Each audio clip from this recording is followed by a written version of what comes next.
Eh,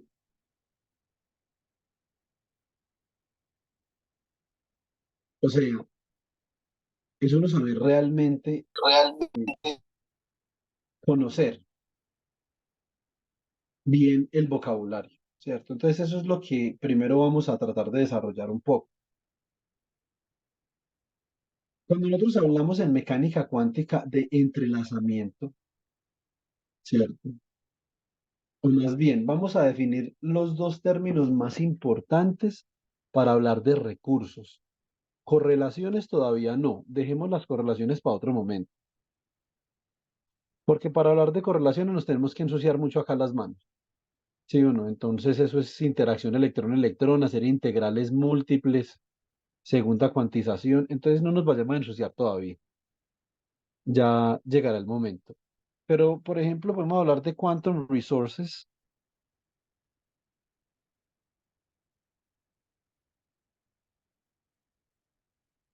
Y si nosotros hablamos de quantum resources, vamos a hablar de entanglement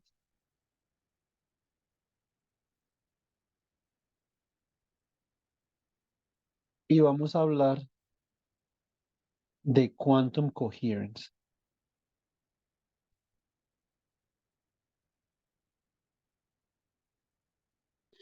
Entonces yo a Melissa le puse a resolver un problema cuando estuvimos en Medellín, que era hallar los autovalores del Hamiltoniano de Heisenberg.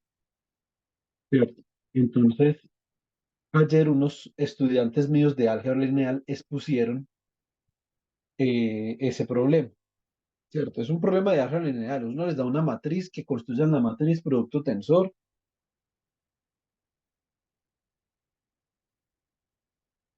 y listo. ¿Sí o no? Es más, venga, les voy a compartir ese póster de una vez. Entonces,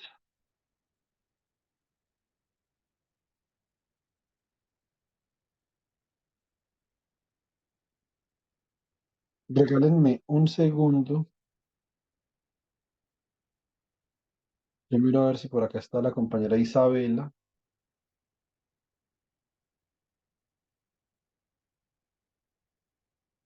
Sí. Entonces acá les voy a compartir por el grupo este póster. Este es el póster de la solución del Hamiltoniano de Heisenberg, la solución de los autónomos. ¿Qué significa?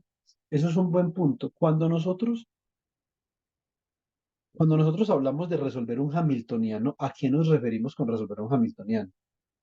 Eso no dice, este hamiltoniano no se puede resolver. ¿Eso qué significa? Eso significa que no podemos hallar los autoestados del hamiltoniano. Esencialmente es un hamiltoniano que no se puede diagonalizar, ¿cierto? Bueno, muy bien. Bueno, Melissa, entonces por favor, eh, me voy a poner en contexto porque Boris me dejó un poco descontextualizado el día que estábamos almorzando. Entonces, me voy a poner en contexto. Yo estoy como entre Boris y entre Herbert, como por la mitad, ¿cierto? Entonces, no soy ni tan intenso como Herbert, pero tampoco tan relajado como Boris, ¿cierto? Entonces, pero cuando yo le solicito a alguien que haga algo es porque yo estoy haciendo otra cosa. ¿Listo? Entonces, pues no así de alegría. Estos chicos te pueden decir que cuando yo digo vamos a hacer algo, yo me siento a trabajar con todo el mundo por pareja. ¿Sí o no? Entonces, todavía tengo edad para hacer eso. Ya después de que cumpla 40, quién sabe. Pero entonces por el momento todavía tenemos las botas puestas. Eh, cuando se acaba esta reunión, Melissa, por favor, hace ese cálculo que hay en ese póster. Eso fue lo que hicimos en Medellín. Listo. Y mañana yo te doy las instrucciones para que le coloquemos el campo de Zeeman. O sea, vamos a hacer el efecto Zeeman y vamos a mirar en el efecto Zeeman cómo se rompe el degeneramiento. Y después vamos a estudiar un poco de teoría perturbativa en relación al teorema de Nether, que es que la teoría perturbativa está relacionada con el rompimiento de una simetría, el levantamiento de un degeneramiento, ¿cierto? Y el ordenamiento de un sistema. Eso es realmente teoría perturbativa bien vista, ¿sí o no? Bueno, muy bien. Entonces tenemos que coger problemitas y comenzarlos a resolver. Cristian Santiago ya ha superado esa fase. El Cristian Santiago ya está resolviendo otro tipo de problemas. Cristian, ya estoy avanzando un poco en tu trabajo de grado. En estos días nos reunimos con Juan Camilo, el chico que está en Francia. Listo. Él te va a dar unas instrucciones para componer tu, tu propuesta de trabajo de grado y te va a pasar unos cálculos para que comiences a programar unas cosas y entonces ya nos comenzamos a entender con Juan Camilo para comenzar a avanzar un poco. Listo.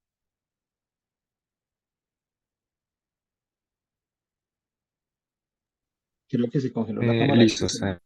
Ah, sí. Entonces, listo. La idea es No, que lo que tú, pasa es que está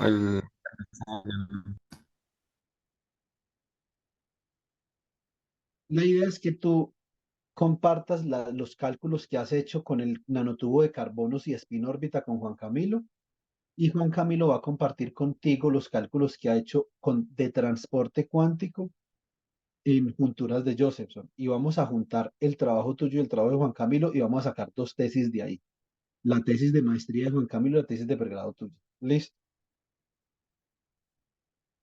Tú vas más por el lado de los Majorana, ya después tú y yo vamos a discutir con Christopher, tengo que sentarme con Christopher a mirar un cálculo que terminé la semana pasada. Cuando estaba en Medellín, no estoy seguro si ese cálculo sería bueno que tú lo presentaras o no, tengo que pensarlo bien, porque de pronto eso podría ser un poco intenso, pero entonces vamos a mirar tú y yo. Y Juan Camilo entonces te va a presentar a ti los cálculos que él ha venido haciendo con funciones de Green por fuera del equilibrio para transporte en superconductores. Y ahí es donde tú te juntas con David, ¿cierto? Ahí en ese punto. Entonces vamos a encontrarnos primero con Juan Camilo en estas vacaciones en enero y después nos encontramos con David. ¿Listo, Cristi? listo. Bueno, muy bien. Entonces, en ese póster que yo les acabo de enviar, voy a utilizar ese póster para definir un entrelazamiento. Listo. Entonces, si yo tengo el Hamiltoniano de Heisenberg, entonces Heisenberg Hamiltonian,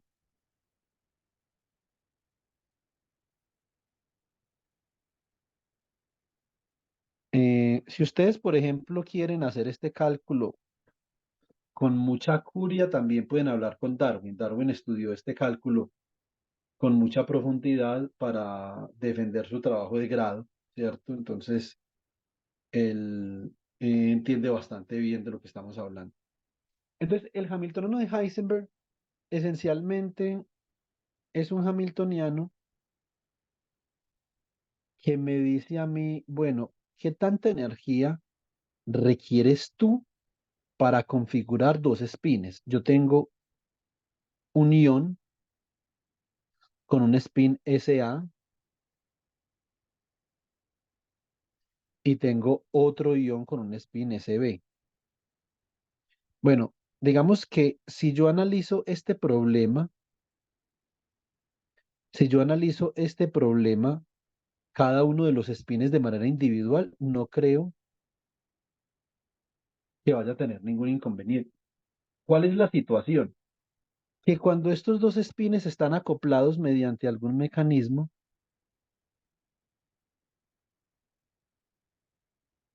surge una constante de acoplamiento escalar. Bueno, como yo, ustedes en mecánica cuántica no debieron de haber visto la descomposición de Wigner, entonces más o menos se las voy a explicar así rápidamente, les voy a explicar una cosa. Una interacción completa en mecánica cuántica se puede descomponer en una parte escalar, en una parte vectorial y en una parte tensorial, ¿cierto? Entonces, por ejemplo, estos dos espines pueden interactuar escalarmente con JAB. Esta es una interacción isotrópica y simétrica. Vectorialmente con DAB. Esta es una interacción anisotrópica y antisimétrica. Y también una interacción IAB. Esta es una interacción simétrica y anisotrópica. Pero esa es tensorial. Esto se llama el tensor de Ising, ¿cierto? Entonces acá tenemos esto es isotropic symmetric. Y esta es la escalar. Esta de acá es anisotropic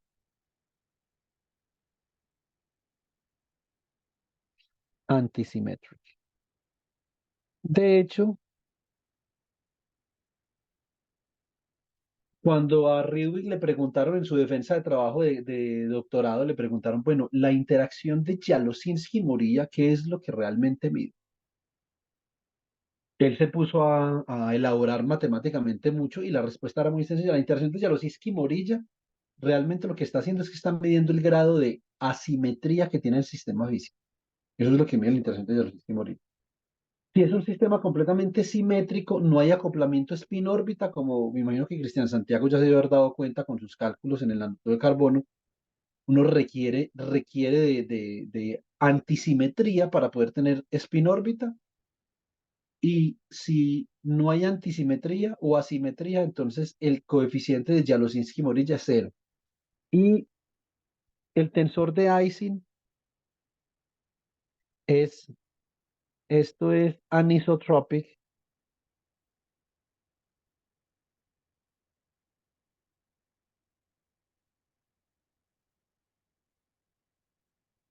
y symmetric, ¿cierto? Muy bien. Entonces, em, en este caso particular, chicos, entonces yo puedo subdividir mi interacción, la puedo subdividir en términos escalares, vectoriales y tensoriales. Bueno, el Hamiltoniano de Heisenberg para, si esto es spin un medio, esto es one half, el spin total y esto es one half. Mi Hamiltoniano de Heisenberg va a ser igual a JB SA producto punto con SB.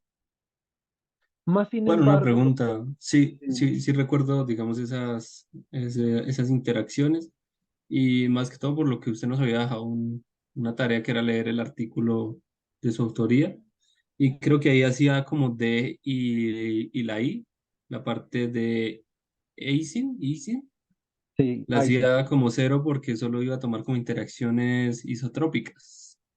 Sí, exactamente. Si tú no tienes rompimiento de simetría, la D y la I son cero, que por ejemplo es en este caso. Mira que este Hamiltoniano spin solamente tiene la componente J, pero los Hamiltonianos spin Davy en general tienen todas, ¿cierto? Y tienen otras más también, tienen cuadrupolar, tienen efecto Zeeman, bueno, etcétera, etcétera, ¿cierto? Acá yo tengo que el spin SA pertenece al espacio de Hilbert H1 y el spin SB pertenece al espacio de Hilbert H2. Esto ya lo que estamos haciendo, chicos, acá, esto ya es mecánica cuántica, como Dios manda, como Dios y la Santísima Virgen, ¿cierto? Si uno es antioqueño o caldense, pues entonces quiere hacer referencia a eso. Entonces así es como se hace eso. Hay que definir, lo más importante es definir la base. Entonces la base que genera el espacio H1, donde está el spin SA, entonces la base W1 es el get up para el spin A y el get down para el spin A. Y la base W2 es el get up para el spin B y es el get down para el spin B. Listo. Ahora, si yo tengo un hamiltoniano del acoplamiento entre los dos spines, ese hamiltoniano va a actuar sobre el producto tensor de A con B, ¿cierto? Muy bien. ¿Eso qué significa? Que yo tengo que definir acá una base. Voy a definir la base AB A, AB B. Esto sería el producto tensor entre AB A y AB B. Esto me da 1000, como ustedes pueden ver con claridad en el post.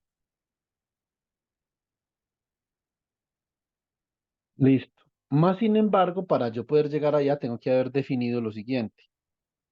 Que en el espacio de Hilbert, en H1, entonces yo represento up A como 10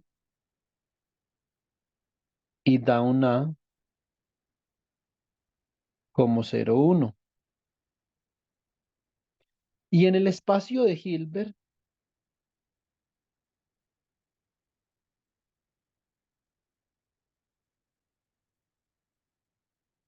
entonces en H2,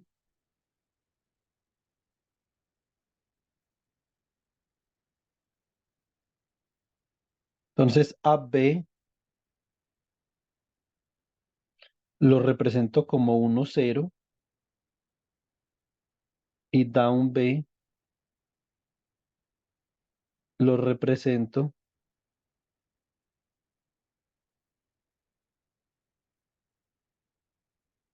como 01, ¿cierto? Muy bien. Ahora sí yo puedo sacar el producto tensor, así como lo saqué ahí, ¿sí o no?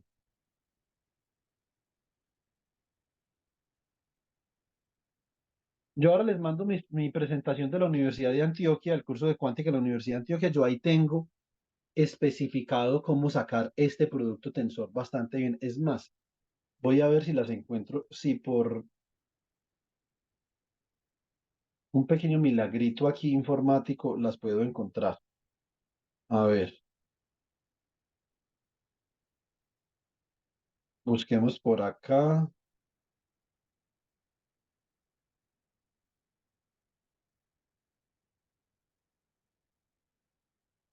Eh, Veo que están acá. Entonces ahí les van a definir estas unas diapositivas. Para esa parte son relativamente buenas, ¿cierto? Yo explico muy, muy, muy, muy en detalle todo en estas diapositivas. Mucho, ¿cierto? No, pero no están completas. No sé dónde están las que están completas, pero para lo que necesitamos hoy, digamos, ahí como las primeras 15 páginas de las diapositivas está bien. Listo. Ahí se las comparto. Agosto del 2021, hace más de 2 años que hice el curso de mecánica cuántica en la UDEA.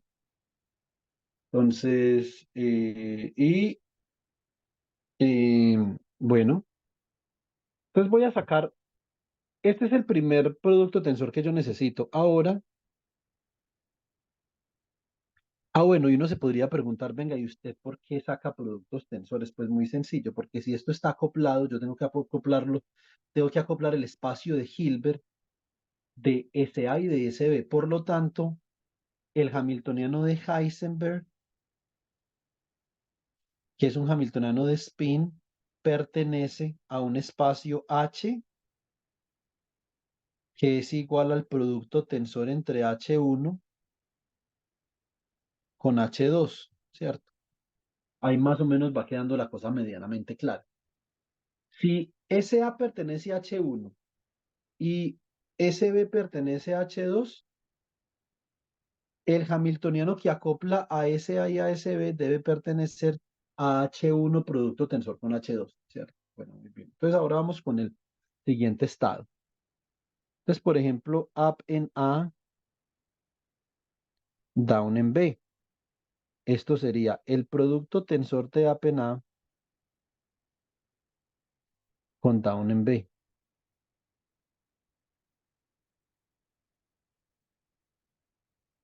Esto es 0, 1, 0, 0. Acá comenzamos a construir una base para escribir el hamiltoniano y después lo que vamos a hacer es que cambiamos de base para diagonalizarlo, pero todavía no. Listo, apenas vamos a llegar allá. Entonces, y ustedes me dicen, pero venga, no, ¿qué es que íbamos a hablar de la ecuación maestra? Sí, pero quiero definir primero entrelazamiento y la mejor forma de uno definir algo en mecánica cuántica es con un ejemplo. ¿Sí o no? Entonces, un ejemplo que uno pueda entender. Ahora, Voy a definir entonces down A, up B. Esto sería el producto tensor de down A con el producto tensor de up B. Ustedes con la definición de producto tensor que tienen en las diapositivas,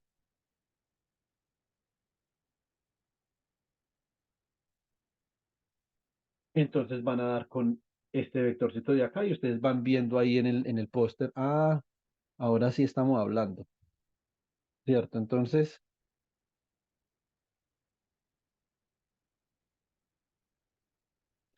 y por último, tendríamos nosotros down en A, down en B. Listo.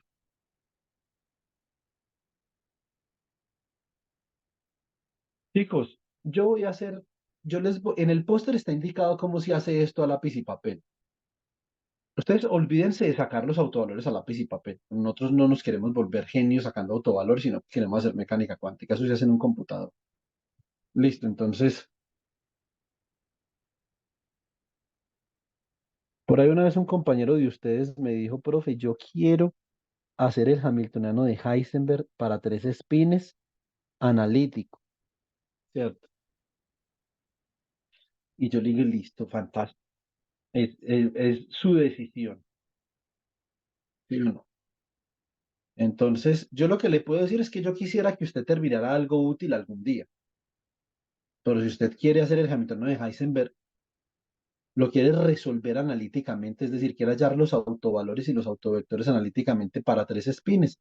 Arranque y cuando acabe me avisa y me hace el de cinco espines por ahí derecho, ¿cierto? Si todavía está en edad de trabajar, pues, cuando acabe eso. Entonces, no es práctico no hacer eso, chicos. Es completamente impráctico, se vuelve uno completamente inoperativo cuando algo que puede hacer un computador lo quiere hacer uno a mano. Ahí tenemos nosotros las bases. Observen una cosa. Yo he definido para mi problema, he definido esencialmente cuatro bases, ¿cierto? Entonces yo tengo la base up, up, la base up, down, la base down, up y la base down, down. En un curso medianamente decente de mecánica cuántica, cuando uno ve momento angular, después de que define el producto tensor, a uno le enseñan que para momento angular hay bases acopladas y hay bases desacopladas, ¿cierto? Muy bien. Entonces, resulta que esto, como yo lo tengo acá, son bases desacopladas. ¿Qué propiedad tienen las bases desacopladas? Observen que estas bases desacopladas, por favor, necesito que tengan los cuatro ojos acá en el tablero. Estas bases desacopladas forman estados que nosotros conocemos estados producto, product states, porque estos estados se pueden expresar como el producto tensor de otros dos estados.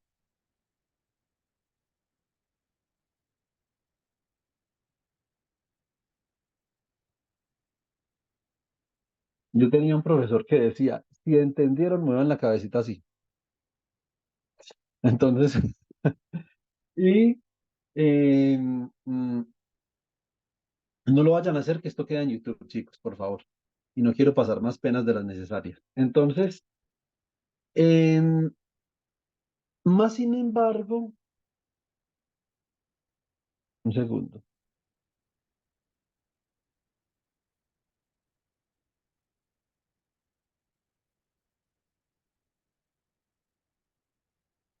Más sin embargo, a nosotros nos interesa, por ejemplo, esto. En esta base que yo tengo acá, el Hamiltoniano de Heisenberg, lo puedo escribir así. Esto sería JAB. Esto es SA.SB. Si es para spin un medio, ustedes saben que para spin un medio, estos operadores S de acá, SA, se puede escribir como H barra medios, un vector con componentes sigma X, sigma Y, sigma Z. Así está en el póster.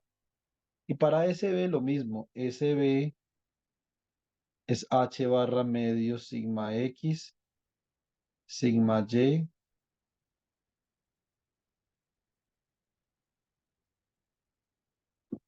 sigma Z. Listo, muy bien.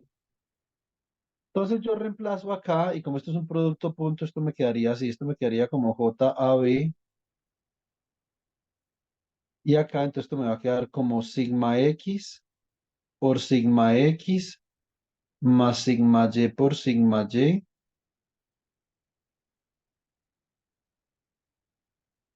más sigma Z por sigma Z.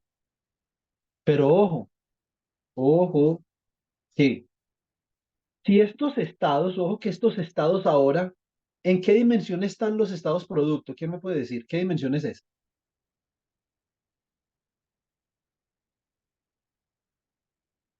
Muy bien, Pedro Luis, están en la dimensión 4. Es de dimensión 4, son 4 filas y una columna. Porque la dimensión del espacio de Hilbert H1 es 2 y la dimensión de este también es 2. 2 por 2 da 4, o sea que la dimensión de H, que es el producto tensor entre H1 y H2, ¿cierto? Etcétera, etcétera. Digamos, eso significa que si el producto regular matricial me daría un Hamiltoniano de Heisenberg de dimensión 2 por 2, no me sirve ese Hamiltoniano para aplicarlo sobre este estado. Por lo tanto, esto debe de ser un producto tensor entre los operadores en espacios diferentes. Y ahí sí, bueno, entonces, bueno, esto queda acá, perdón, esto queda acá olvidé colocar acá estos factores. Esto sería h barra al cuadrado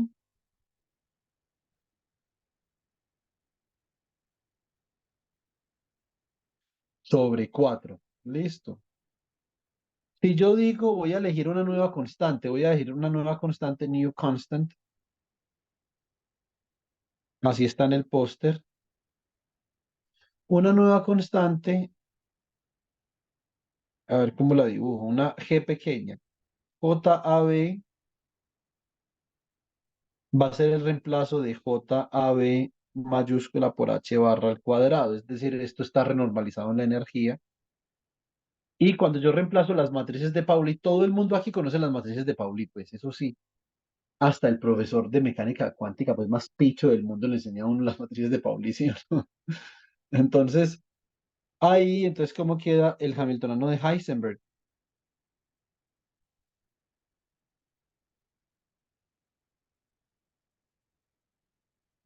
Me va a quedar de la siguiente manera. Me queda como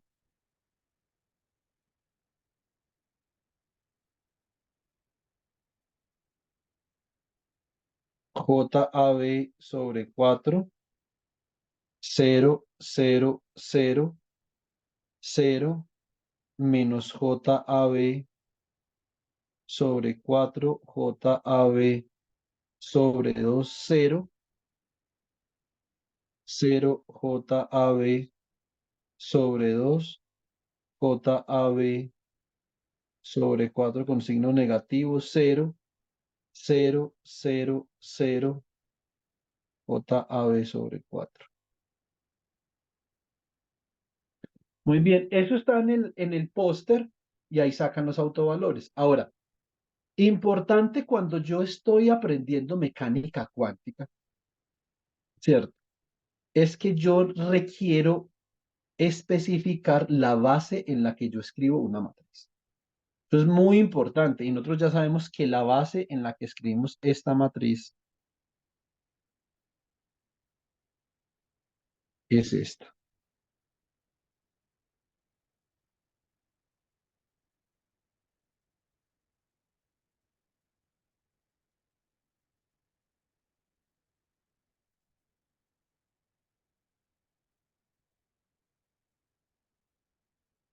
¿Ok?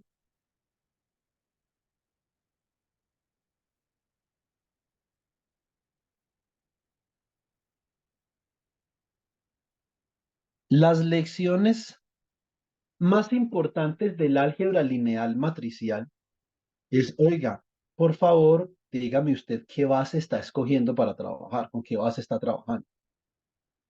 Ahora, si yo, por ejemplo, cambio de base, si hago una transformación de cambio de base, entonces changing bases,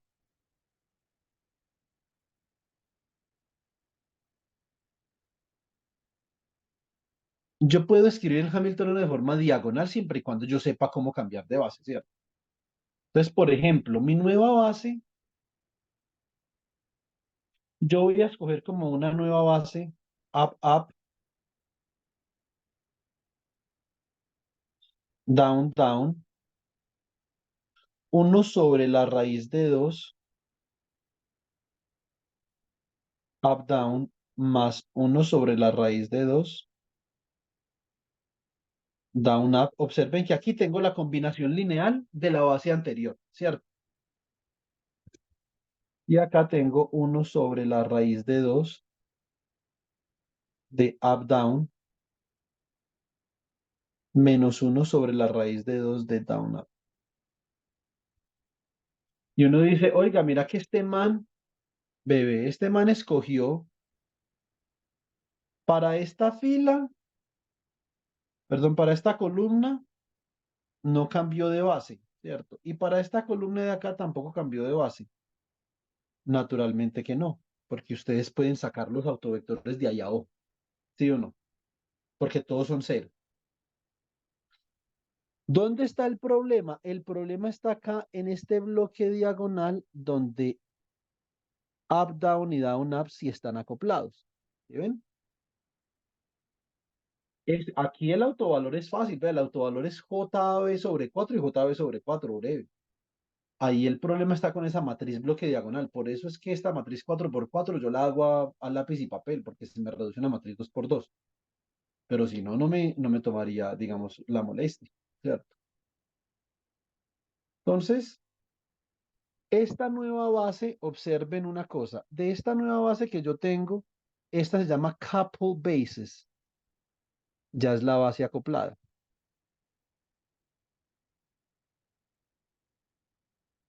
Y les voy a explicar por qué.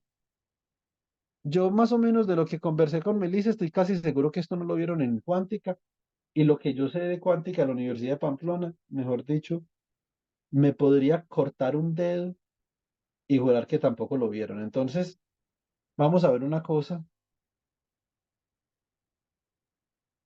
El estado singlet, Pedro, es antisimétrico porque tú necesitas tener un estado simétrico y uno antisimétrico.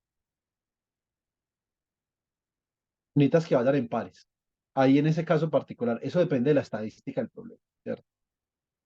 Entonces eso es importante. Recuerda que la estadística viene dada no solamente por la función de onda del spin, Pedro, sino también por la función de onda en las variables de posición, ¿cierto? Entonces la simetría y antisimetría, dependiendo si son bosones o fermiones, son partículas, spin un medio. Entonces hay que tener en cuenta eso. Y acá tienes lo siguiente. Entonces vamos a tener un estado. Yo tengo two particles, a ver, two spin half particles. ¿Eso qué significa? Que S1 es igual a un medio y S2 es igual a un medio, ¿cierto? Los spins total para cada partícula, ¿ok? Entonces yo voy a tener estados.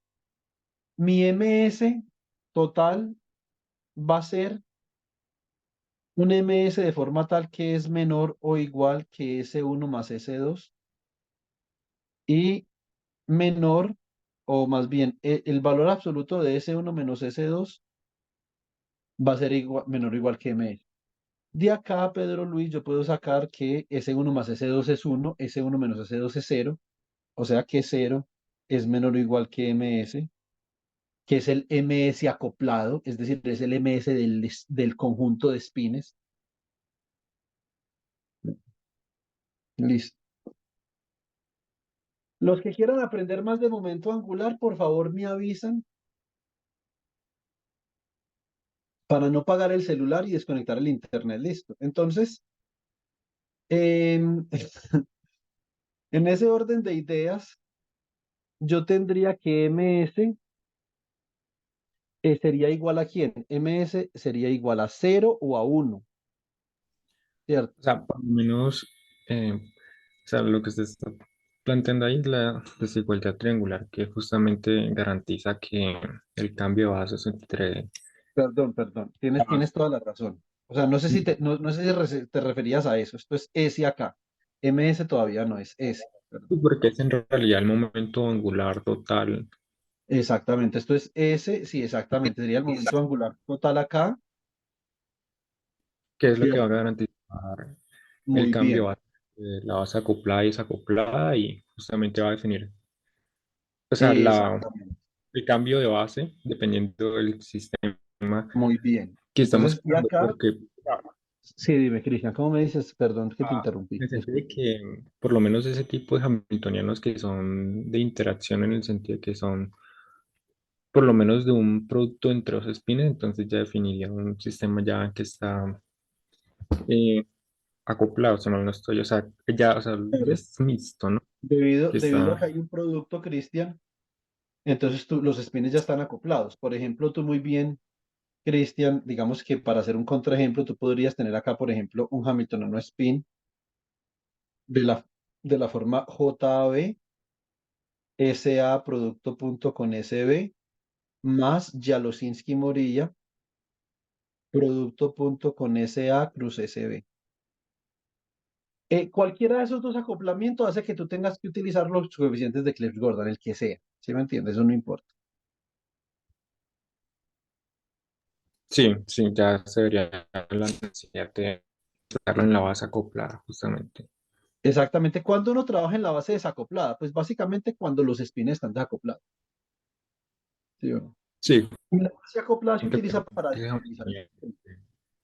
Entonces, de acá, de la desigualdad triangular, yo puedo obtener que ese sistema va a tener estados con spin cero que se llaman singlet y estados con spin uno que se llaman triplet. Ahora sí, for s equal to zero minus s is less than or equal to ms less than or equal to s, ¿cierto? Entonces eso significa que ms is equal to zero. Esto se llama singlet state, porque vea que el singlet state es un solo estado. Muy bien. For s equal to 1 minus s less than or equal to ms less than or equal to s, o sea que ms está entre menos uno y uno de acá, entonces ms sería más uno, 0 o menos uno. Y esto, como tiene tres estados, se llama triplet state. Y lo que nosotros vemos en el Hamiltoniano de Heisenberg es que esos están degenerados. A nosotros no nos, en este momento no nos importa el Hamiltoniano de Heisenberg, en absoluto, pues, ¿cierto? Nos importa más el recocho entre Medellín y Junior. O sea, en absoluto es en absoluto. Lo que nosotros queremos ver es el entrelazamiento cuántico. Entonces, para el estado con S igual a 1, ms igual a 1, esto equivale a up, ¿cierto? En la base acoplada. Observen que up y down son los mismos en la base acoplada y la desacoplada, porque son los estados límite. Son los estados, son el primero y el último, son los mismos siempre en la base acoplada y la desacoplada. Muy bien, continúo. S igual a 1, ms igual a 0. Por eso, Pedro Luis, debido a esta restricción de simetría que yo tengo acá, es que existe un estado simétrico para S igual a 1 y uno antisimétrico para S igual a 0. ¿Listo? Esto es 1 sobre la raíz de 2 que multiplica a up, down, más down, up. ¿Listo?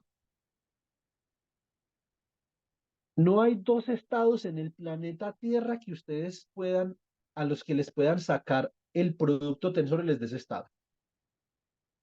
Como esto no se puede expresar como el producto tensor entre dos estados individuales, se dice que esto es un estado entrelazado, entangled state.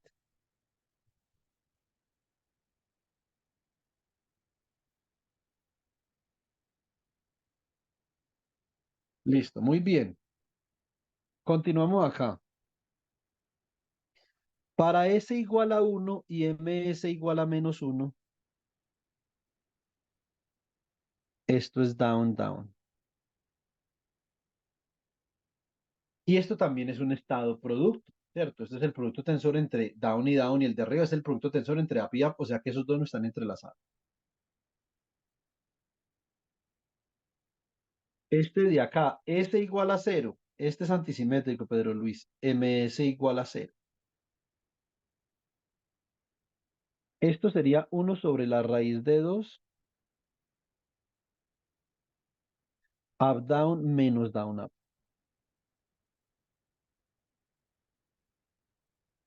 Esto también es un entangled state, porque no se puede expresar como el producto de estados cuánticos individuales, el producto tensor.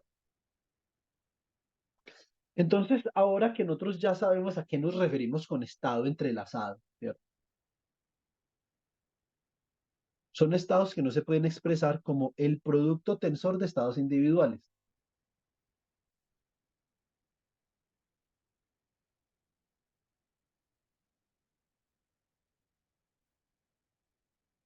Entonces, así es más o menos como debe lucir un curso de mecánica cuántica, chicos, que sea medianamente decente. Medianamente decente porque todavía nos faltan muchas cosas para que sea decente. Nos falta teoría perturbativa, así pues, ¿cierto? A lo, a lo hincha del DIN, con lágrimas y dolor, pues, ¿cierto? Entonces nos faltaría eh, algo muy importante que son integrales de camino. Y nos faltaría la estadística de Fermi-Dirac y de Bose-Einstein. Eso después vamos a llegar a eso, pero eso también se ve en un curso de cuántica que son, se llama simetría de intercambio, ¿cierto? Entonces, bueno, muy bien. Entonces,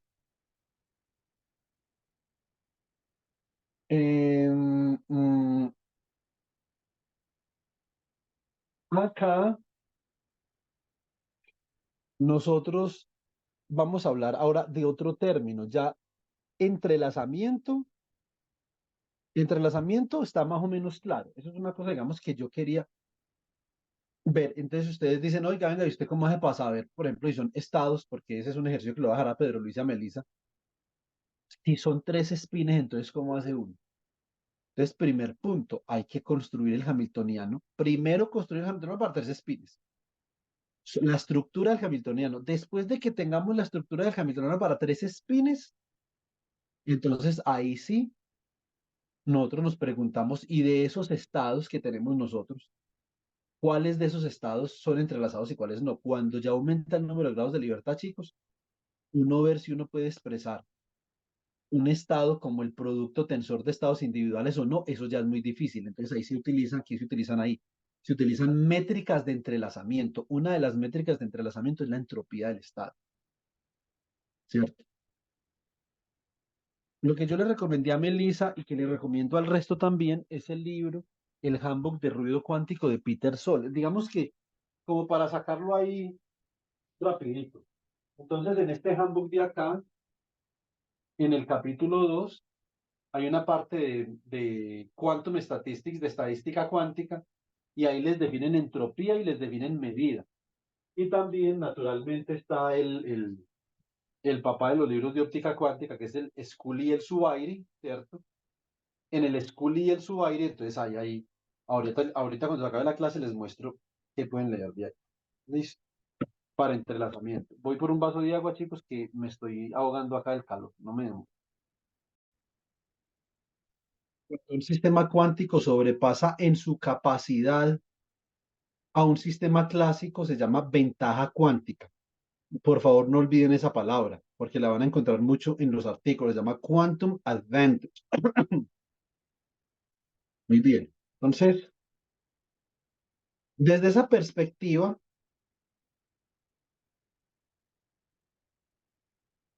los recursos que le dan una ventaja cuántica a un sistema físico son esencialmente entrelazamiento y coherencia cuántica, también correlaciones, pero digamos, las correlaciones cuánticas están relacionadas con el entrelazamiento, pero también hay otro tipo de correlaciones. Hay otro tipo de correlaciones que deben su naturaleza única y exclusivamente a la indistinguibilidad de partículas, pero de eso no vamos a hablar todavía como para no enredar la pita.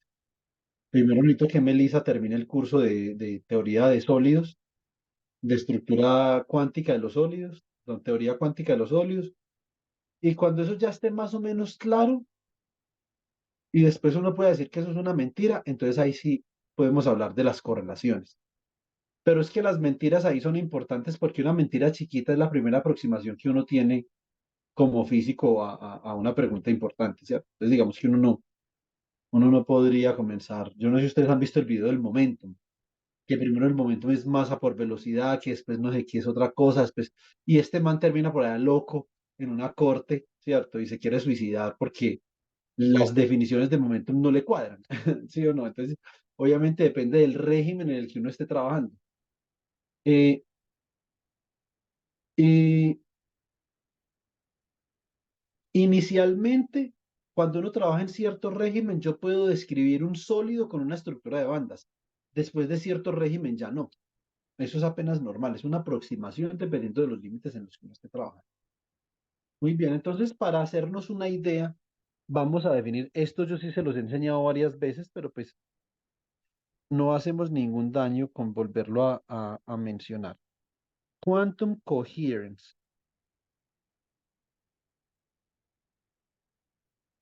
¿Qué es la coherencia cuántica? Bueno,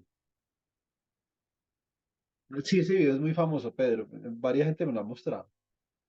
Ahora más tardecito, de pronto, si tienes tiempo, Pedro, compártelo por el grupo y yo tal vez lo vuelvo a ver para reírme un rato, que estos días han estado un poco secos. Desde que perdió el DIM con el Junior, nada es igual. Es que, o sea, uno perder con el que, no, tampoco con el que sea, no vamos a perder con el Cúcuta, pues, pero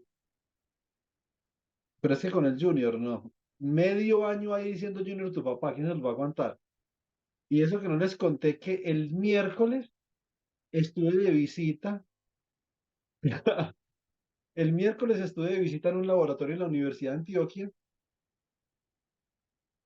antes de verme con los chicos, y resulta que ese laboratorio, uy, quieto, resulta que ese laboratorio, habían tres muchachos costeños, y tengo yo la osadía de decirles, chicos, esta noche los invito a comer tiburón.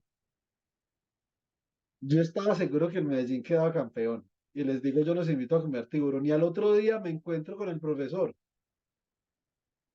Y me dice, oiga, Juan David, le voy a decir una cosa. No te vayas a aparecer por allá ni por el berraco, pues, ¿oís? Porque después de esa frasecita que te invito a comer tiburón, no creo que sea una buena idea que se vea con los estudiantes de la costa. Pero bueno, ¿qué le vamos a hacer? Así es la vida. Quantum coherence. Yo no les he contado todavía, y hoy no se los voy a contar, se los cuento mañana, porque nosotros hemos decidido escribir el operador de estado inicialmente de esta forma. Es que dependiendo de cómo se realice nuestro sistema físico, nosotros tenemos varias posibilidades. Esta posibilidad de acá se llama estado mixto, mixed state. Mañana les voy a enseñar cada caso a qué corresponde. Muy bien. Si yo, por ejemplo, tuviera este otro caso donde la probabilidad es 1, la probabilidad es 1, digamos que esa probabilidad, la sumatoria de las PM tiene que ser igual a 1 porque son probabilidades, ¿cierto? Si hay un solo estado posible, de forma tal que esto se puede escribir así, esto se llama un estado puro. Y los estados puros son estados más informativos que los estados mixtos.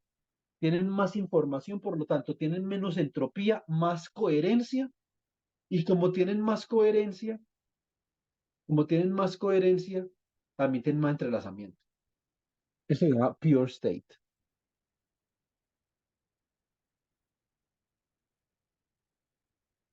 Y hay otro tipo de estado que adquiere, digamos, comienzan a excitar diferentes modos del sistema físico y por lo tanto se poblan diferentes estados en el sistema físico. ¿cierto? Diferentes configuraciones se hacen disponibles debido a la temperatura. Este es un caso particular que vamos a ver con el problema del Hamiltoniano de Heisenberg. Ese va a ser nuestro caballito de batalla el resto del 2023, para que ustedes aprendan cositas. Cuando yo tengo un estado puro, si yo a ese estado puro lo termalizo, hay algo que trabaja un profesor que se llama David Hughes, se llama Eigenstate Thermalization, termalización de un autoestado.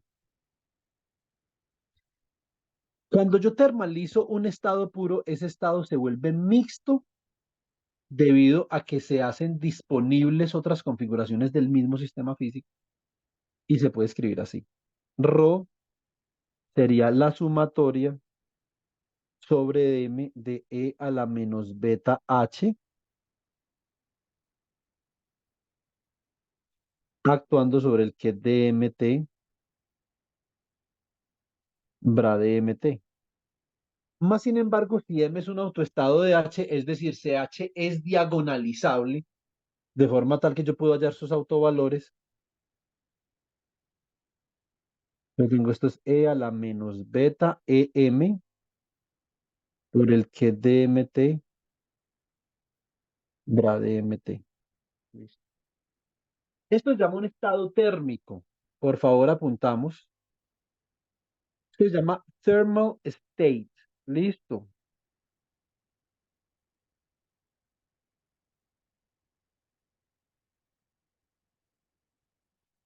Entonces, la forma como yo escribo el operador de estado en cada caso es algo diferente. ¿Ok?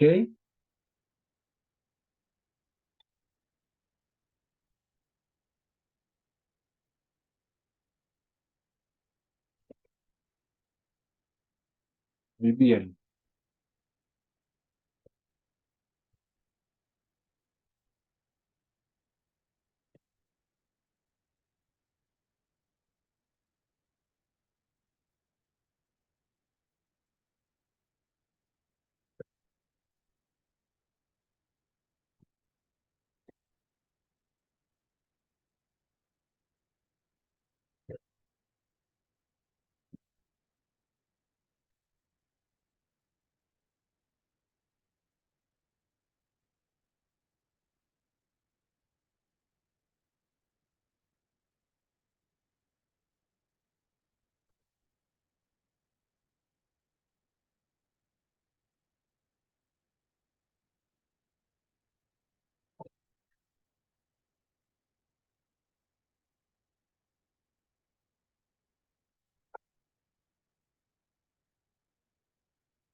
Bueno, entonces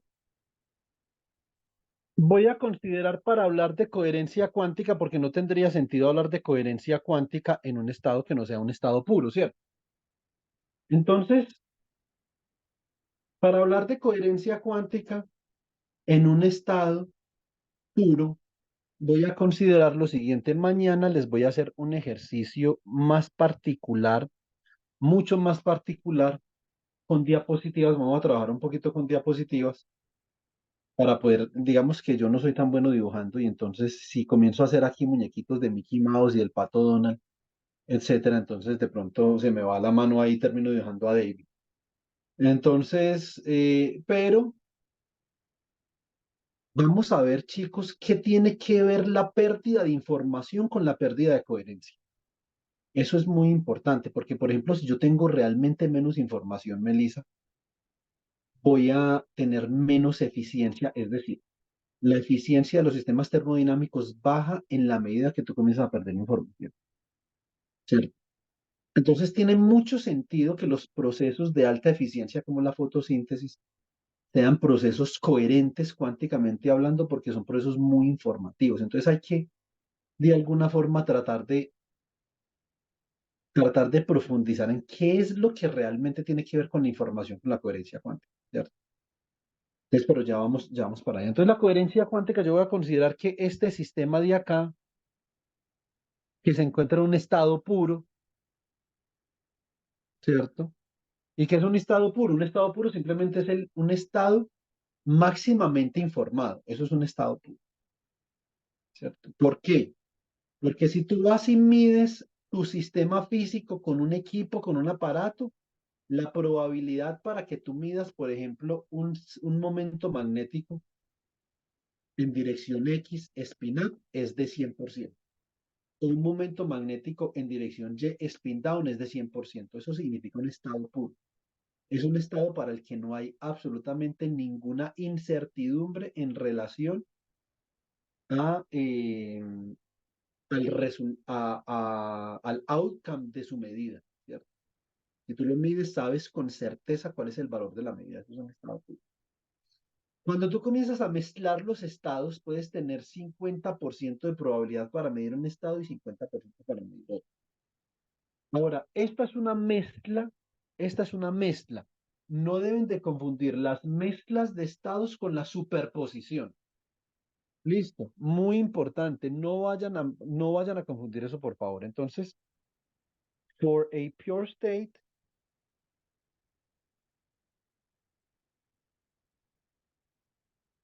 ρ, que sería psi en T,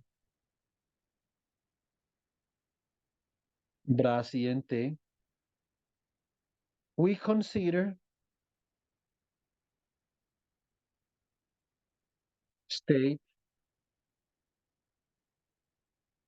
get psi T in a superposition. Lo consideramos en una superposición, ¿cierto? Si nosotros consideramos ese estado en una superposición, resulta, ojo, el estado, no el operador de estado, el estado en una superposición. Por favor, chicos, no vayan a confundir eso, listo. Esto nos vuelve un lío. Eso significa que el que decide, para simplicidad voy a evitar usar el tiempo, pero nosotros de alguna forma asumimos que esto depende del tiempo.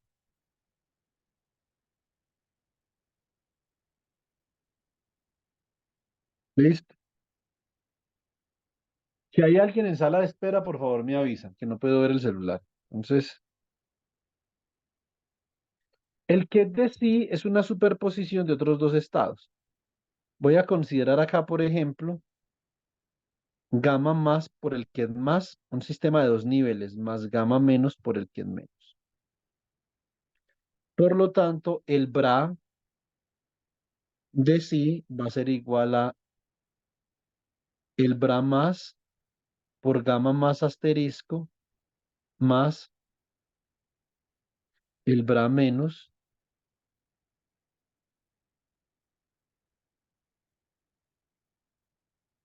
por gamma menos asterisco. Ahora, ¿cómo me va a quedar entonces el operador de estado puro? Observen la diferencia, esto es una superposición. Y esto de acá, cuando hay estados mixtos, esto es una mezcla de probabilidad. Listo. Dos cosas muy diferentes porque a partir de esto no se puede obtener coherencia cuántica. Muy bien. Entonces yo reemplazo now the state operator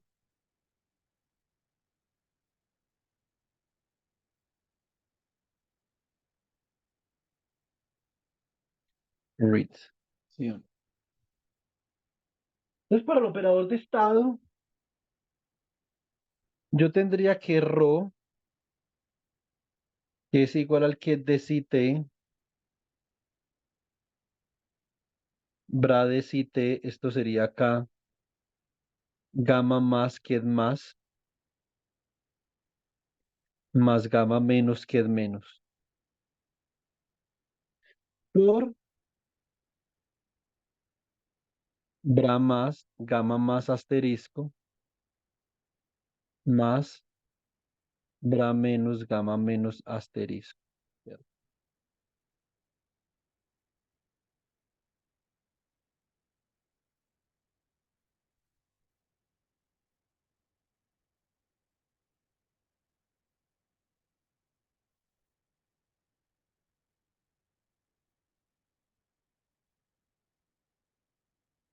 Muy bien. Ahora entonces voy a multiplicar, ¿cierto? Hago la multiplicación, esto me va a quedar como la magnitud de gamma más al cuadrado. Recuerden que las amplitudes de una superposición al cuadrado son probabilidades.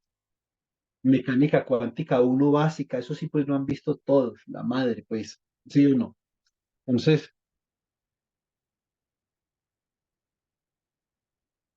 el que de gamma más, el bra de gamma más, multiplico este man de acá por este man de acá. Gamma menos por gamma menos asterisco me da la magnitud de gamma menos al cuadrado por el que es menos bra menos. Observen una cosa, ojo, pónganle cuidado. Observen que hasta ahí lo que yo tengo es exactamente como si fuera esto de acá, como si fuera la definición del estado mixto, ¿sí o no? Bien. Tengo probabilidades, se las voy a señalar en este verdecito de acá, tengo probabilidades por un ket y un bra de la misma naturaleza, ¿sí ven? Por favor, si eso no lo ven, necesito que me pregunten. ¿Eso está claro?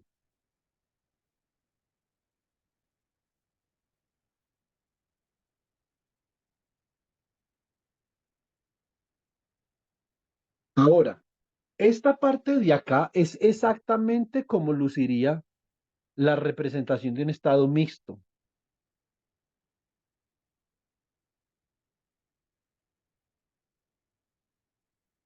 Mas, sin embargo, si yo termino de multiplicar, me va a quedar más. Aquí me quedaría gamma más por gamma menos asterisco por el que es más, por el bra menos más, gamma más asterisco, gamma menos por el que es menos, por el bra más. Observen que al estado mixto le falta información, ¿cierto? Le falta información y esa información que le falta al estado mixto es lo que nosotros conocemos como quantum coherence.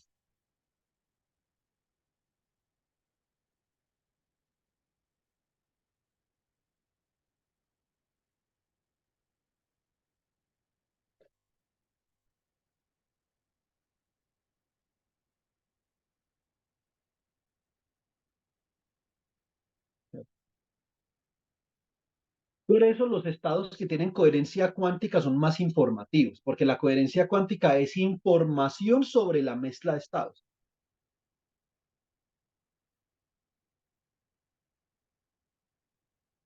Ahora, si yo decido representar ese operador de estado,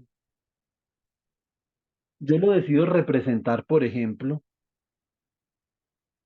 en una base particular. Vamos a ver que la pureza de un estado se puede ver que es, por ejemplo, cuando tiene coherencia cuántica, ¿cierto? La pureza de un estado puede ser, ah, esta vaina tiene coherencia cuántica, ¿sí o no? Entonces, y, pero también puede ser con diagonales cero, con la por fuera diagonal puede ser cero, pero con la condición de que todos los elementos de la diagonal son cero menos uno, ¿cierto? Entonces va a ser, por ejemplo, uno 0 0 0 0 y el resto cero. O sea, no es un estado puro. Le dicen a uno, ah, pero es que vea que las que están por fuera de la diagonal son cero, o sea que no tiene coherencia. Sí, pero es que tiene que mirar la base en la que está escrita. En la base en la que está escrita tiene un uno en la diagonal. Sería diferente si tuviera punto cinco, el resto ceros. Ah, y sí, entonces es de coherente. ¿Cierto? Para poder conceptualizar lo que les estoy diciendo, hay que hacer un ejemplo que no voy a hacer. Lo voy a hacer mañana. Listo. Entonces, now, let's represent the basis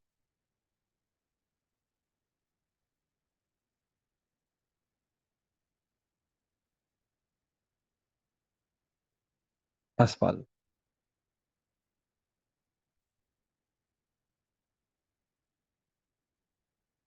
Entonces, yo voy a representar el que es más como uno cero.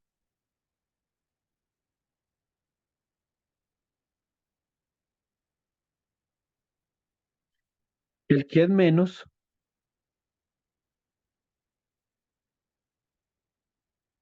como 0,1. El bra más como un vector fila 1, 0. El bra menos como un vector fila 1, 0. Bueno, muy bien. Eso significa que estos términos que yo tengo acá, el que es más, el que es menos, el que es más menos y el que es menos más, esos son matrices. Vamos a ver qué tipo de matrices son. Listo. Entonces, el que es más bra más,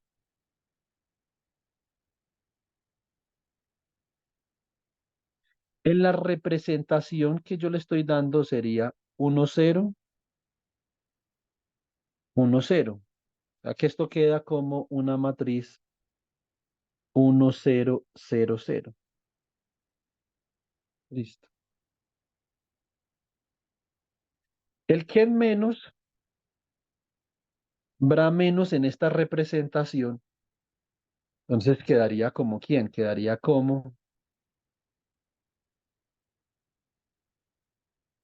0, 1, 0, 1. ¿Esto qué sería? Esto sería una matriz 0, 0, 0, 1 que va premultiplicado obviamente por el término que hay ahí en el operador de estado. Pero este es un operador de estado que tiene, obviamente, la parte del estado mixto, pero tiene información adicional que tiene la coherencia cuántica. Cuando esa coherencia cuántica se pierde, cuando entramos en un estado de decoherencia, entonces volvemos a un estado mixto. O sea que un estado mixto es un estado completamente decoherente, ¿cierto? Muy bien. Acá me queda más menos. En mi representación, esto sería un 1, 0 por un 0, 1. Aquí esto da una matriz 0, 1, 0, 0.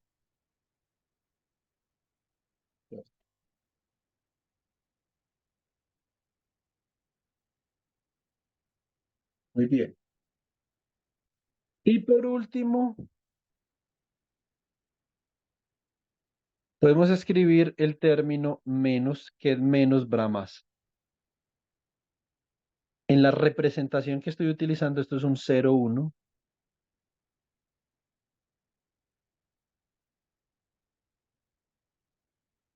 1, 0. Esto sería 0, 0, 1, 0. Bien. Entonces, cuando uno escribe las matrices de Pauli en notación Ket-Bra, más o menos uno aprende a manipular esto bastante bien, ¿cierto? Entonces, así, entonces yo puedo escribir now the state operator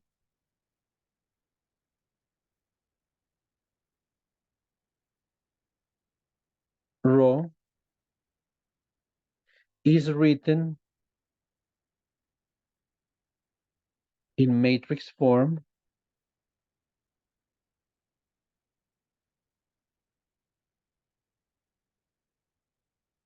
as follows, ¿cierto?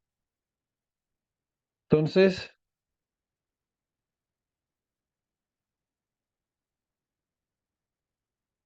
em, acá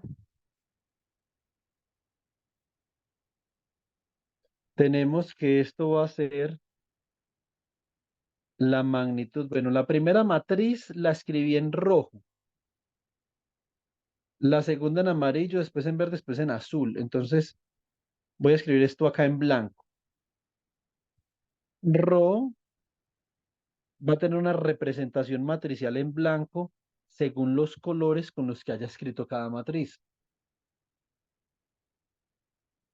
Entonces, en rojito vamos con la magnitud de gamma más al cuadrado. En amarillito vamos con la magnitud de gamma menos al cuadrado. En verdecito vamos con con gamma más, gamma menos asterisco. Y en azulito vamos con gamma más asterisco, gamma menos. La diagonal, chicos y chicas, es lo que se conoce como las poblaciones, ¿cierto? Entonces, gamma más al cuadrado es la población del estado A y gamma menos al cuadrado es la población del estado B, ¿cierto?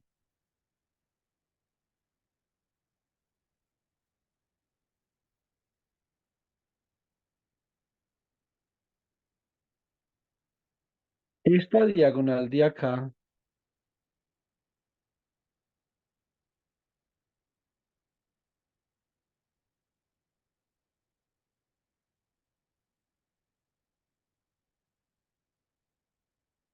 esta diagonal se conoce como populations.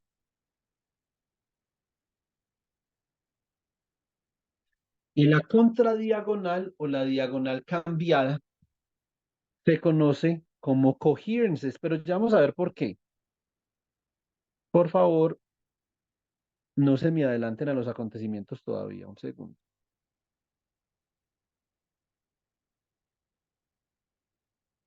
Esta de acá, esta se conoce como coherences. Ya les voy a decir por qué se les da ese nombre. Listo.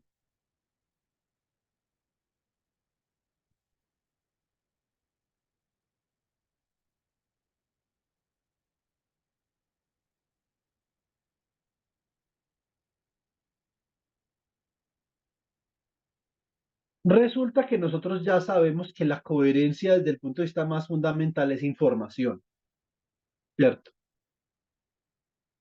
Entonces es información y cuando esa información se comienza a disipar, cuando hay disipación cuántica, cuando hay fricción cuántica, se comienza a perder la coherencia, llegamos a un estado de decoherencia y lo que resulta es que quedamos con un estado mixto. Ese es el mensaje del día de hoy, ¿cierto?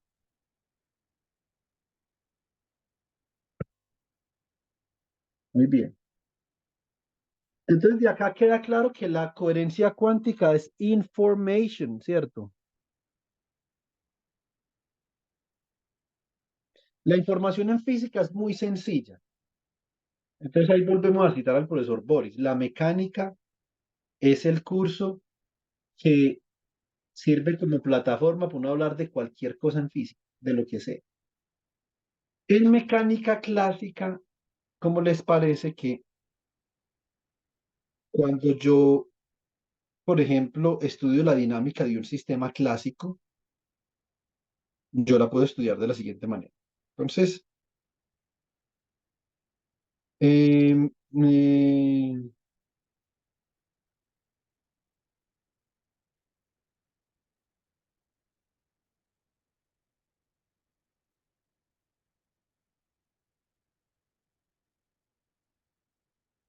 a ver,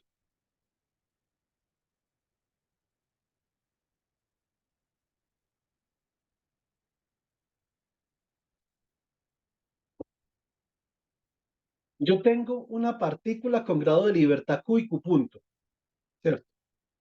En un tiempo, digamos, T0. En un tiempo T voy a tener Q' y Q' punto. ¿Qué significa disipar? Lo que significa disipar información es que a partir del conocimiento de Q' y Q' punto, yo no puedo determinar una trayectoria que me permita volver a Q y a Q punto en T0. Eso es lo que significa disipar información. Es imposible determinar la trayectoria que me permita a mí volver al estado de donde arranqué, ¿cierto? Ese concepto de trayectoria y de información es un concepto que uno aprende en mecánica clásica.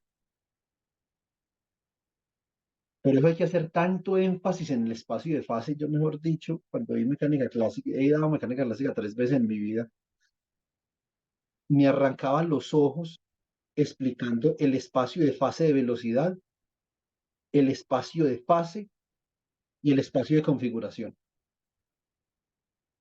Eso es muy importante porque ese es el vocabulario que le permite a uno realmente entender lo que estamos discutiendo acá. Si yo disipo información o yo disipo energía irreversiblemente, hay un decaimiento irreversible, por ejemplo, del estado en un átomo hacia el reservorio, que sería un campo electromagnético. Es imposible determinar en qué nivel de energía comenzó el electrón. Supongamos que acá está el electrón. Él se excita a un estado cualquiera. Si yo disipo información de manera irreversible, va a ser imposible determinar cuál era el estado original del que el electrón se excitó. ¿Cierto? Entonces, eso es lo que significa disipar información. Y cuando yo disipo información acá, comienzo a perder coherencia cuántica. Ya después no voy a saber absolutamente nada de nada. Siempre y cuando yo mantenga mi coherencia cuántica, yo puedo volver a los estados iniciales en los que yo había preparado mi sistema. Por eso es tan importante la coherencia. Y eso, obviamente, que fue lo que yo a ustedes, chicos, me voy a volver a las definiciones originales.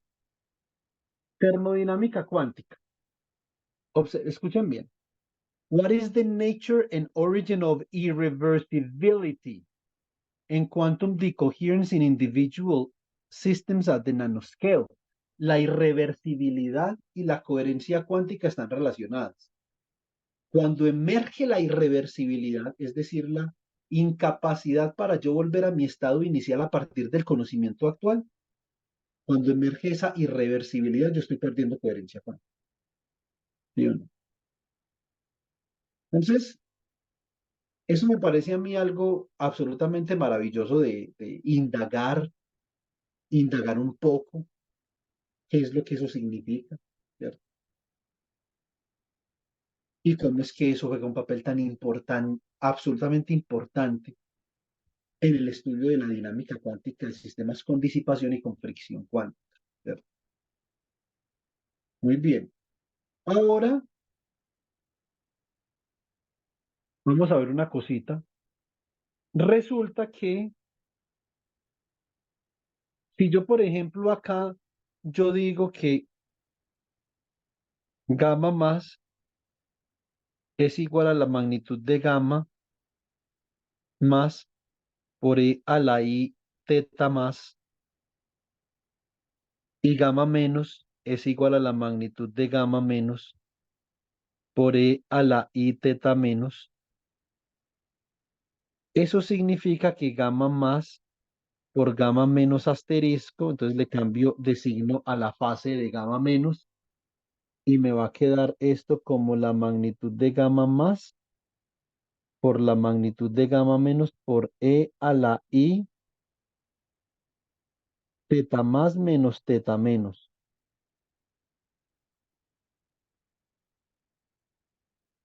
Eso significa que ese término, debido al complejo conjugado,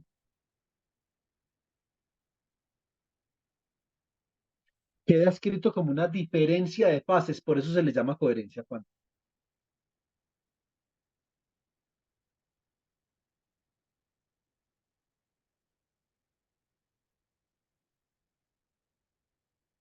Entonces acá yo voy a escribir este primer término como ρ, esta va a ser mi población ρ más, la población del estado más, esta de acá va a ser ρ menos, la población del estado menos. A todo este término de acá lo voy a llamar en verdecito, a este término acá lo voy a llamar C, C sub más menos que depende de la diferencia de los ángulos. O sea, va a ser mi coherencia cuántica. Listo. A este término acá en azulito lo voy a llamar C menos más que depende de una diferencia de fases, mi coherencia cuántica.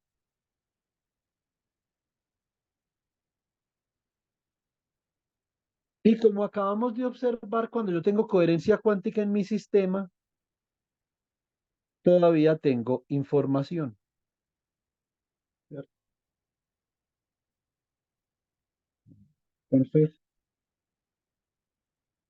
aquí voy a escribir lo siguiente.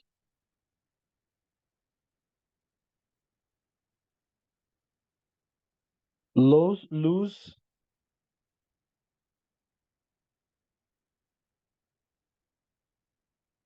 of quantum coherence.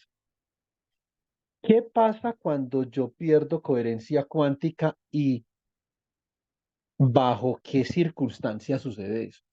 Bueno, esa es una pregunta abierta.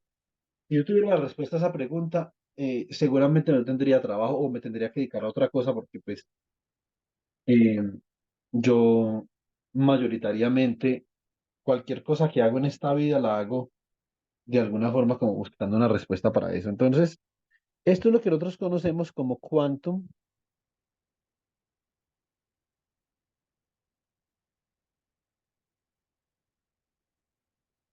decoherence y nosotros realmente, o sea, lo que nosotros queremos saber es cuáles son las condiciones bajo las cuales un baño o un reservorio induce decoherencia cuántica en un sistema,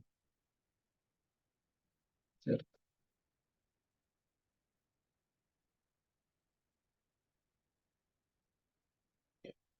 Yo creo que si ustedes, los que se acuerdan de mi semillero presencial en la Universidad de Pamplona, nosotros hablábamos casi todos los días de decoherencia cuántica. Yo trataba de no dejar pasar un solo sábado sin hablar de decoherencia cuántica. Si ustedes me lo preguntan a mí, donde le preguntan a Edison, de pronto Edison va a decir otra cosa, pero si me lo preguntan a mí, el problema más importante de la física es la decoherencia cuántica.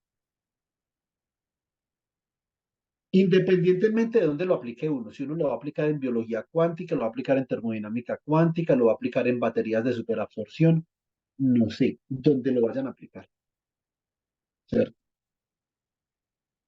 Entonces, ¿y qué es la decoherencia cuántica? Sencillamente es el fenómeno mediante el cual un sistema físico pierde coherencia, es decir, disipa información irreversiblemente hasta el punto en el que su descripción en términos del operador de estado es simplemente un estado mixto. Un estado mixto es un estado que ha perdido toda su coherencia, ¿cierto? O casi toda, pues por lo menos. Ya tiene muy poquita información adicional a esa mezcla de probabilidades. Muy bien. Yo, por ejemplo, me podría imaginar graficando una coherencia cuántica, digamos, C sub IJ como función del tiempo. Y aquí el tiempo, chicos, es absolutamente esencial. Ustedes deben de determinar cuáles son las escalas de tiempo en donde la coherencia cuántica del sistema persiste e investigar cuáles son las escalas de energía que inducen una pérdida de coherencia cuántica en una escala de tiempo particular, ¿cierto? Entonces, por ejemplo, hay coherencias cuánticas que se podrían comportar así.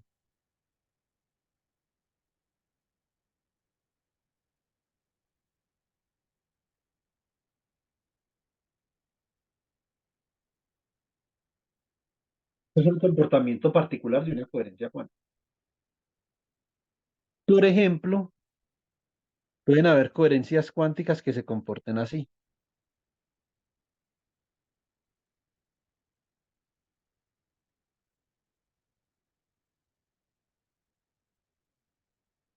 Observen que el tiempo de coherencia para la gráfica en amarillo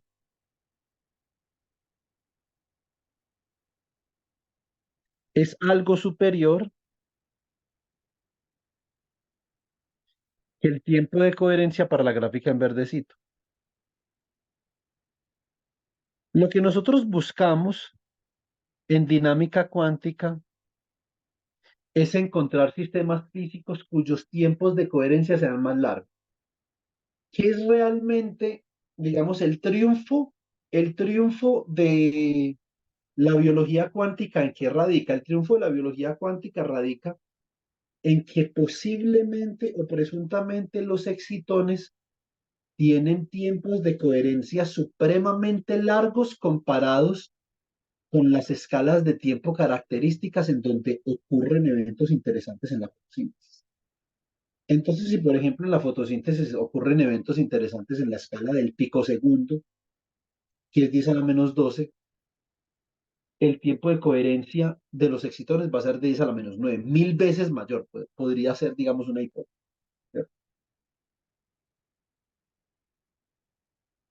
Y hay otras formas en las que uno podría, no sé, digamos, encontrar coherencias acá. Podría ser, por ejemplo, algo así. Este sería un tiempo de coherencia ridículamente corto. Esta es una escala ultra rápida, es una vaina supremamente no markoviana, ¿cierto? Entonces sería como,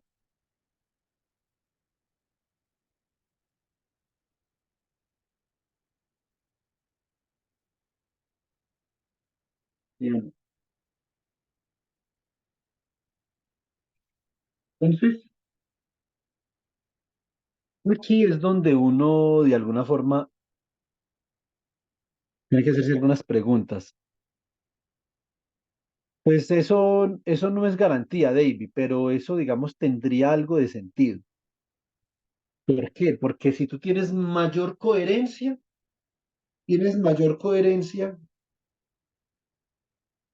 eh, tienes mayor información y tú de la información puedes extraer más trabajo, porque entre más información tengas, vas a poder realizar más trabajo para llevar tu sistema físico de un punto hacia atrás. ¿Sí me entiendes? Entonces, hay un artículo de un man que se llama John Ober. ¿Cierto? También se los había compartido inicialmente. Pónganle cuidado a ustedes, chicos, lo interesante que es esta vaina que escribe este man acá.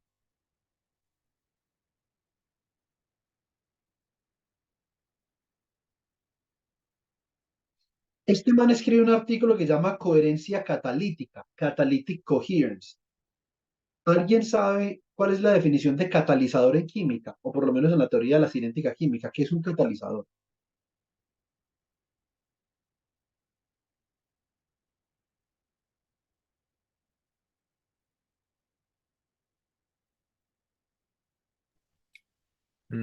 Más que una definición, sé que por lo menos su función es de alguna manera optimizar o acelerar algún proceso, ¿no? Sí, exactamente. Entonces, un catalizador es, es un agente químico, como también dice Pedro Luis, pero hay algo que falta. El catalizador es un agente químico que acelera las reacciones, pero que no participa de ellas, no se gasta. Uno muy conocido, por ejemplo, en la industria del petróleo es el ácido sulfúrico, el H2SO4. El ácido sulfúrico es un catalizador que permite que se haga la descomposición del crudo mucho más rápido, pero no participa de la reacción. Nosotros en el cuerpo tenemos catalizadores también. Las enzimas son catalizadores.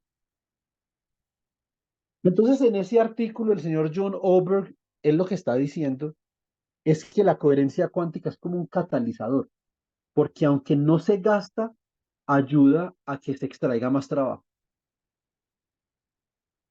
Listo, Armencito, igual ya vamos a acabar.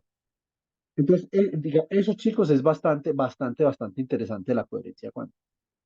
Pero nosotros tenemos que evitar a toda costa que se pierda la coherencia, es decir, entrar en un estado de decoherencia, y eso cuando pasa, cuando nosotros tenemos un reservorio, o cuando tenemos un baño, ¿cierto? Muy bien. Entonces, ahí es donde nosotros queremos realmente decir. Queremos estudiar la relación entre unitary versus non-unitary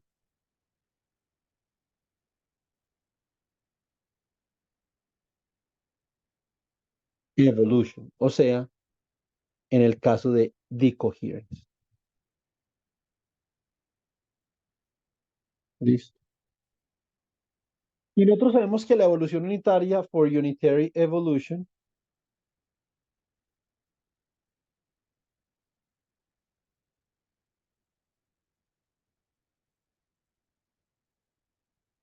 para la evolución unitaria yo tengo un estado si en un tiempo t,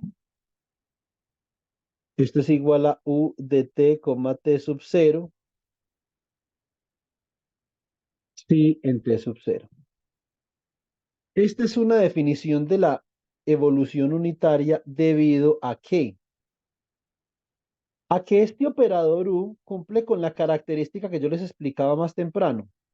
Ese operador u es un operador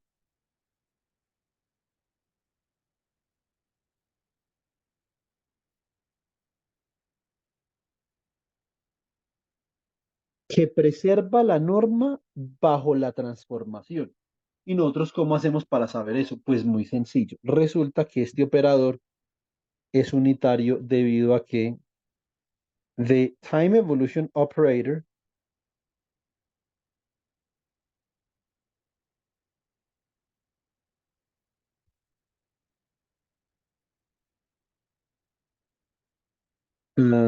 obeys the following property.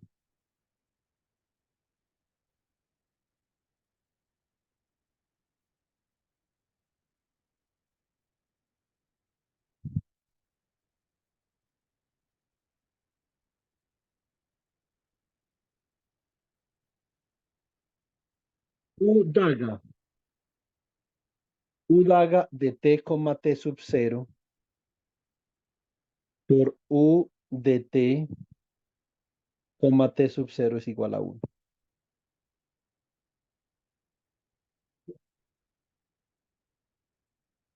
Estos operadores que obedecen esta propiedad se llaman operadores unitarios.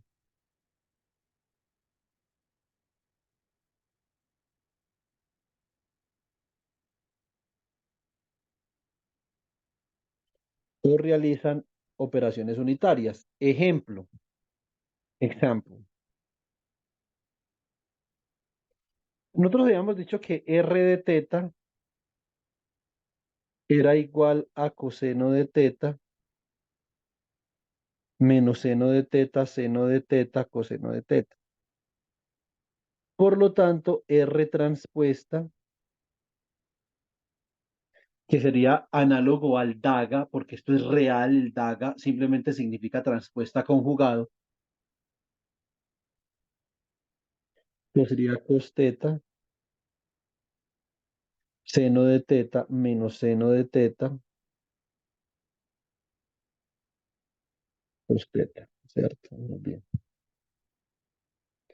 ¿Esto qué significa? Si yo hago entonces R transpuesta de teta por R de teta, esto es coseno de teta menos seno de teta, seno de teta, coseno de teta, coseno de teta, seno de teta, seno de teta, coseno de teta. Fila por columna, coseno por coseno, menos seno, entonces esto me da coseno cuadrado de teta más seno cuadrado de teta. Listo, muy bien. Coseno por seno menos seno por coseno. Entonces esto sería como coseno de teta, seno de teta menos seno de teta, coseno de teta. Acá me quedaría seno de teta, coseno de teta menos coseno de teta. Seno de teta y acá me quedaría seno por seno es seno cuadrado. Y coseno por coseno es más coseno cuadrado.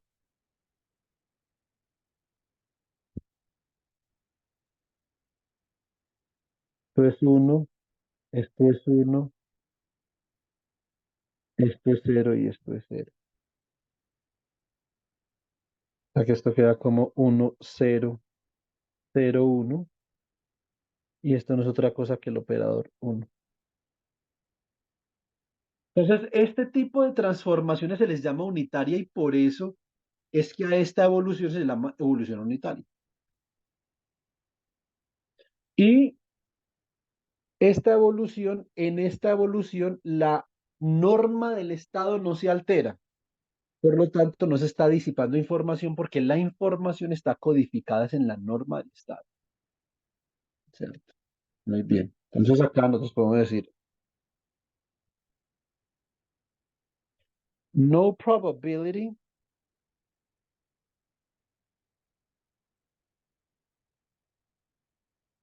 of dissipation.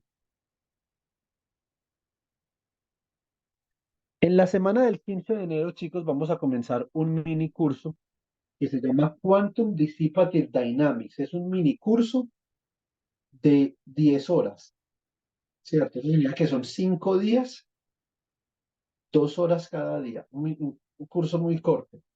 En ese mini curso les voy a enseñar cómo calcular la dinámica disipativa. Entonces, yo le he dicho a Melissa que sería el primer paso, la dinámica disipativa bajo, bajo la lupa de la mecánica semiclásica, ¿cierto? Entonces, y ese sería el primer paso de uno como un gran físico cuántico de sistemas abiertos.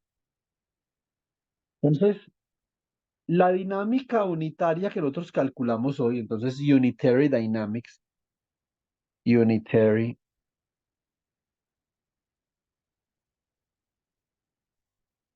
Dynamics of the State Operator,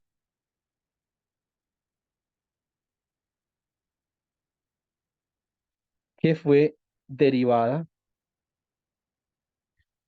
de ρ con respecto al tiempo igual a menos I sobre H barra, conmutador entre el hamiltoniano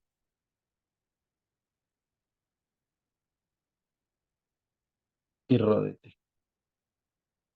Esto es Unitary Dynamics, ¿cierto? Entonces acá no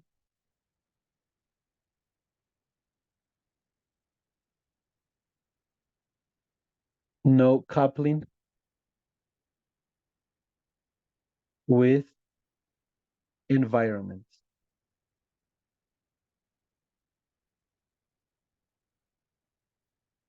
or baths. ¿Cierto? No coupling with environments or baths. Listo. Cuando yo, digamos, voy a comenzar a elaborar un poco sobre la dinámica no unitaria, ¿no? Si yo quisiera hablar de la dinámica no unitaria, yo lo primero que me tengo que preguntar es obviamente si el reservorio está teniendo cierta influencia sobre la dinámica. ¿Qué tanta influencia tiene el reservorio? Y para eso tengo que saber el acoplamiento del reservorio con el sistema. Entonces, por ejemplo, lo que yo podría hacer acá sería esto. Yo puedo considerar este reservorio,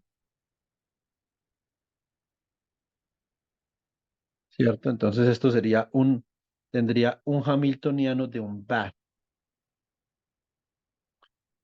Y yo tengo por acá mi sistema físico, physical system,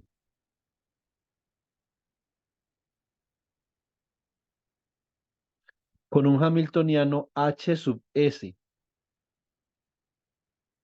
Para yo saber cómo escribir la dinámica del operador de estado, tengo que saber esos dos, qué tan fuertemente acoplados están. ¿Qué tan grandes son las escalas de energía del hamiltoniano de acoplamiento entre el baño y el sistema físico? Ustedes, como están enseñados a trabajar por fuera del equilibrio, bueno, Auri y David, esencialmente, Cristian Camilo más o menos, bueno, y Pedro ha expuesto en congresos sobre sistemas cuánticos abiertos con dos reservorios, ahora que lo pienso. Entonces, en un caso particular como el de la fotosíntesis, van a haber más de un reservorio. ¿Cierto? Ahora, lo que yo necesito saber sagradamente es Estos dos de acá, ¿cómo están acoplados con H sub C? Y así, en última, yo puedo terminar escribiendo mi hamiltoniano total es igual a quién. Sería igual al hamiltoniano del baño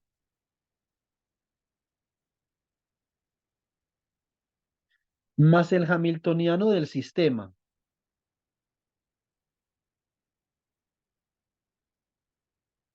¿cierto? Más el hamiltoniano del acoplamiento.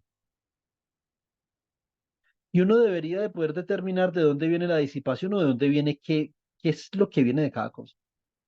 Entonces, la evolución solo del sistema en ausencia de acoplamiento es unitaria.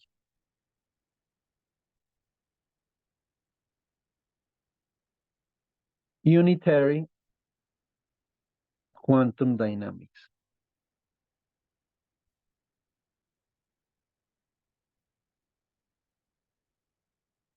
El baño, ¿por qué es importante? Porque el baño nos dice cuáles son las frecuencias y qué contribución tienen las frecuencias, eh, ya sea de los fermiones o de los bosones, dependiendo si es un baño bosónico o un baño fermiónico. ¿Qué tanto contribuyen ellas al problema de la dinámica no unital? ¿Cierto? Entonces, y eso se hace a través de la densidad espectral. El baño tiene un spectral density importantísimo.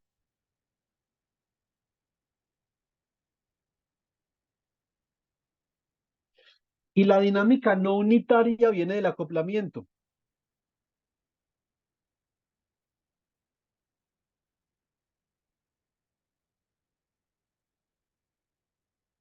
Non-unitary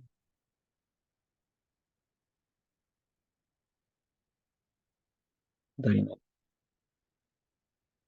Cuando el acoplamiento es débil, no es muy grande, nosotros podemos escribir, y eso es algo que vamos a demostrar el día de mañana, pero no los quiero dejar ir sin que ustedes vean por lo menos la ecuación.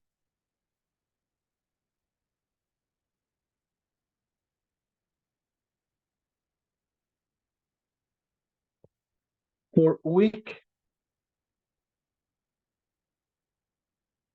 coupling, para un acoplamiento débil tenemos escalas de tiempo un poco más largas por el principio de incertidumbre tiempo, energía de Heisenberg, y podemos escribir la derivada de ρ, que es el operador de estado con respecto al tiempo, sería menos I sobre H barra, por el conmutador entre H y ρ, más un funcional que llamamos limbladiano que depende del operador de estado. Ese es el término no unitario, es decir, agregándole ese término, agrego la posibilidad para que se disipe coherencia cuántica. Pues acá,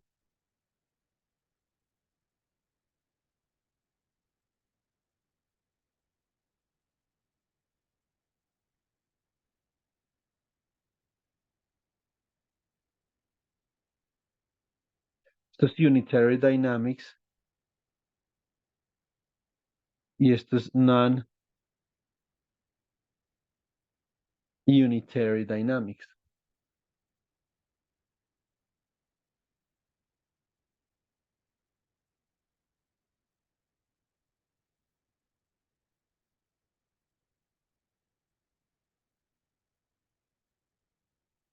Entonces el limbladiano da las cuentas de la dinámica no unitaria. Y el término convencional que hemos derivado más temprano da las cuentas de la dinámica unitaria. Listo. Ahora, esto cuando, esa es la gran pregunta, por eso yo les dije que había que saber seleccionar la herramienta. ¿Eso cuándo sirve y cuándo no sirve? Bueno, pues eso sirve cuando el acoplamiento con los sistemas físicos es supremamente pequeño. Esto se llama, esto es una dinámica markoviana también, que lo pueden colocar por acá. Esto es Markovian Dynamics.